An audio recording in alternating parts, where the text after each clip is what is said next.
વડોદરા વકીલ મંડળની યોજના ચૂંટણીને લઈ પ્રમુખ પદના ઉમેદવારી તરીકે આજે વૈકંક જોશીએ પોતાની ઉમેદવારી નોંધાવી હતી। વડોદરા વકીલ મંડળની આગામી 20મી ડિસેમ્બરે ચૂંટણી યોજનાર છે। રસાકસી ભરી ચૂંટણીને આડે હવે ગણતરીના દિવસો બાકી રહ્યા છે, ત્યારે ઉમેદવારો દ્વારા ચૂંટણીમાં વિજય પ્રાપ્ત કરવા જોરશોરથી પ્રચાર શરૂ કરી દેવામાં આવ્યો છે। આ ચૂંટણીમાં વર્તમાન પ્રમુખ નલિન પટેલ સામે માજી ઉપપ્રમુખ વૈકંક જોશી વચ્ચે રસાકસી છે। આજે પ્રમુખ પદના ઉમેદવાર તરીકે વૈકંક જોશીએ દાવેદારી નોંધાવી હતી। તેઓએ જણાવ્યું હતું કે હું અગાઉ પણ 3 વખત વડોદરા વકીલ મંડળમાં ઉપપ્રમુખ રહી ચૂક્યો છું।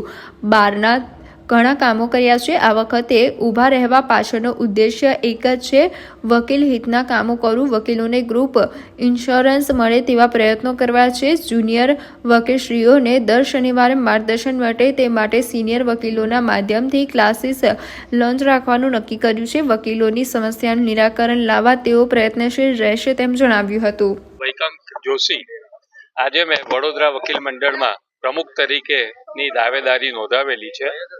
હું અગાઉ પણ 3 વખત વડોદરા વકીલ મંડળમાં ઉપપ્રમુખ રહી ચૂક્યો છું અને મારા વકીલ મિત્રો સાથે ચૂંટાયેલા મિત્રો સાથે મેં બહારના ઘણા બધા કામો કરેલા છે અને આ વખતે મારું ઉભું રહેવાનું પાછળનો ઉદ્દેશ એવો જ છે કે ભાઈ વકીલ હિતના કામ કરું, મારે વકીલોને ગ્રુપ ઇન્સ્યોરન્સ મળે એના માટે પ્રયત્ન કરવા છે અને જુનિયર વકીલશ્રીઓને દરેક શનિવારે એમને માર્ગદર્શન મળે એ માટે એમના માટે ક્લાસીસ લેક્ચર વડોદરાના સિનિયર વકીલો મારફતે રાખવાનું મેં નક્કી કરેલું છે।